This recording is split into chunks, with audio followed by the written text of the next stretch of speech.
नागपूरला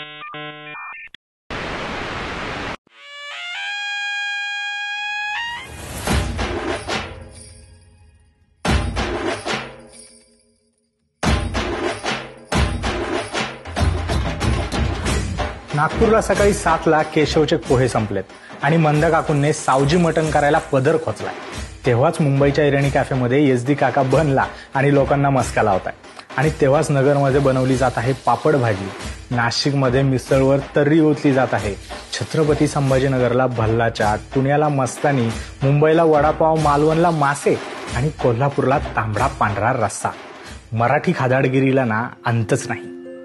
अंत नाही इथल्या निसर्गाला पण.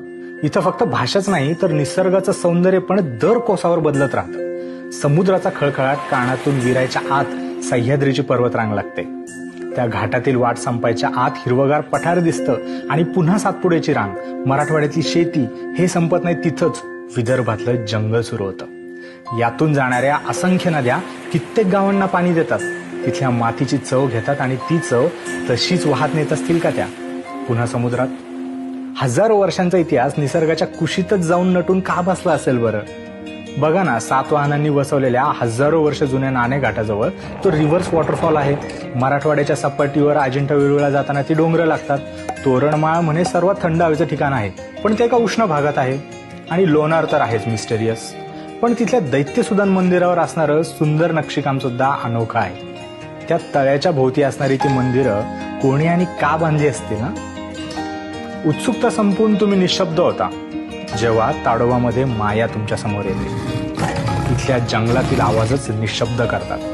इथल्या फोटोचं स्टेटस टाकताना तरी तुम्हाला कधी सुचलेत का काही शब्द? शब्द नाही, पण आपसूक गाणे गुणगुणायचे असतील ना तर पावसाळ्यात तामिनी घाटात जा. ते ना स्वप्नात चक्कर मारून आल्यासारखं वाटतं. कितीही फोटो बघितले तरी खरंच वाटत नाही. पण तुम्हाला सुद्धा ट्रिप म्हणलं की कोकण आठवतं का हो? म्हणजे खूप सारे प्लॅन कॅन्सल करून तो जो एक प्लॅन नेहमी सक्सेसफुल होतो ना, तो म्हणजे कोकणाचा.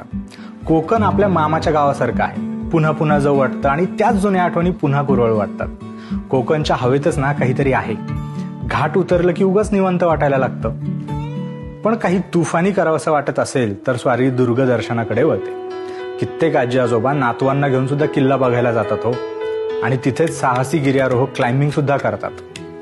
महाराष्ट्रातल्या एका प्रसिद्ध प्रवाशाने लिहून ठेवलंय की रायगडावर महाराजांसमोर नतमस्तक होताना कसली लाज वाटत नसेल ना तर मराठी बाणा जपलाय असं म्हणता येईल. सहज किल्ले फिरायला जाऊन आपल्याला स्वातंत्र्याची प्रेरणा मिळते असं जगात कुठं होत असेल असं मला वाटत नाही. पण महाराष्ट्र बघायला जाणं इतकंही अवघड नाहीये बरं का.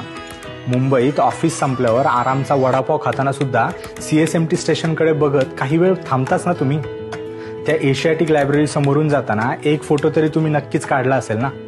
बरं सोडा, गावाच्या देवळाबाहेर एकदा घरच्यांना घेऊन आपला फोटो असावा असं तरी तुम्हाला नक्कीच वाटलं असेल ना. तो पण तर महाराष्ट्र आहे.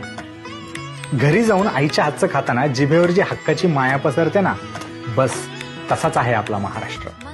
जेवढा राकट तेवढाच प्रेम. महाराष्ट्र देशा, महाराष्ट्र देशा, प्रणाम.